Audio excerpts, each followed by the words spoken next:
Hey everyone, welcome back to Data Science. In this video today, I'll be telling you about Google Gemini strikes again. So after the release of DeepSeek R1 and then after the OpenAI thought of releasing O3 Mini, and then Google thought why not us? So they released Gemini 2.0, their new model. So I'll be telling you all about this model. So stay tuned until the end so that you don't miss any information regarding it. So let's get right into it. So Gemini 2.0 has released three types of model, which is called Flash, Flash-Lite, and Pro. And Flash is generally available with higher rate limits. It has a stronger performance and it has simplified pricing.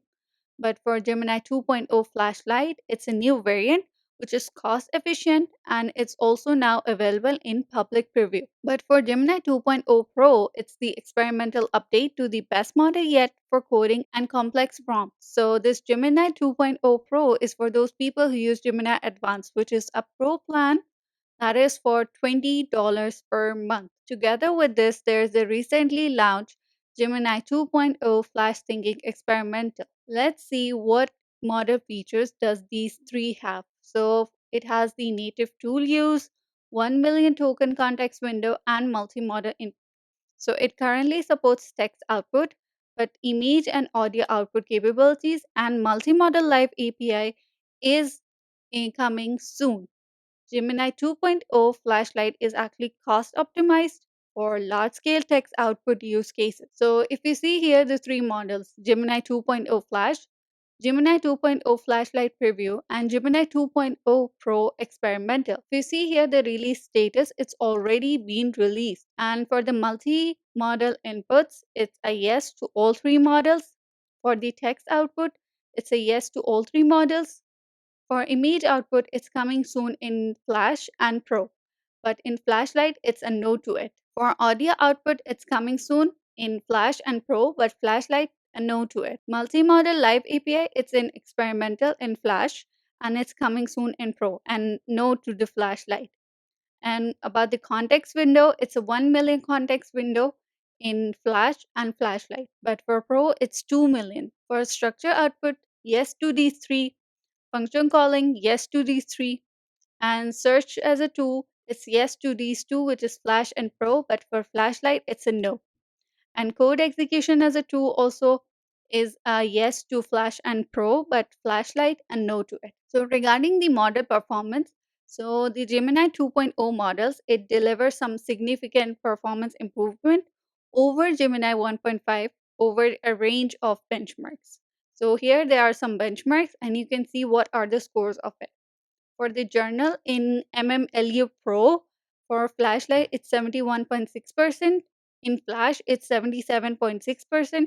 And Pro, it's 79.1%. In code, for live code bench, the score is 28.9% in Flashlight, 34.5% in Flash, and 36% in Pro experimental. In Bird SQL, the score is 57.4%, 58.7% in Flash, 59.3% in Pro.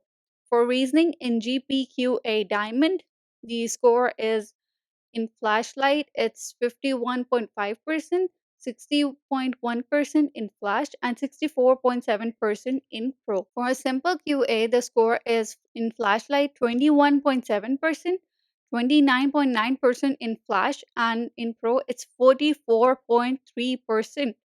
For facts grounding, it's 83.6% in Flashlight. In Flash, it's 84.6%, and it's in Pro, it's 82.8%. For multilingual in Global MMLU, the score is 78.2% in Flashlight, 83.4% in Flash, and 86.5% in Pro. For math, it's 86.8% in Flashlight, 90.9% in Flash, and 91.8% in Pro. For hidden math, it's 55.3% in Flashlight.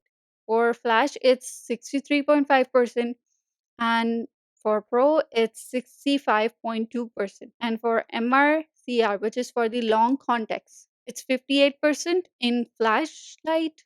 In Flash, it's 70.5%, and in Pro, it's 74.7%. For image benchmark in MMMU, For Flashlight, the score is 68%. In Flash, the score is 71.7%. And in Pro, the score is 72.7%.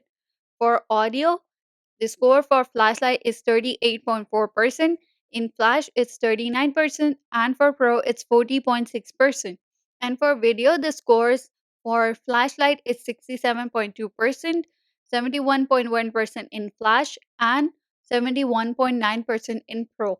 So regarding Gemini pricing, so Google tried to reduce costs with Gemini 2.0 Flash and 2.0 Flashlight. So both have a single price per input type, removing the Gemini 1.5 Flash distinction between short and long context requests. So now there's no short and long context request, the pricing difference there. Now it's just one price per input type. And it means that the cost of both 2.0 Flash and Flashlight can be lower than Gemini 1.5 Flash with mixed context workloads, despite the performance improvements that both deliver. So, if you see the pricing for Gemini Developer API per million tokens, so if you see here for Gemini 2.0 Flash, for text and image or video inputs is $0.10. For audio inputs is $0.70. For text outputs is 0.40 outputs. And for context caching, if it's text or image or video, it's $0.025. And for audio is $0.175. And for Gemini 2.0 Flashlight, for text or image or video inputs is $0.075. For audio inputs is $0.075.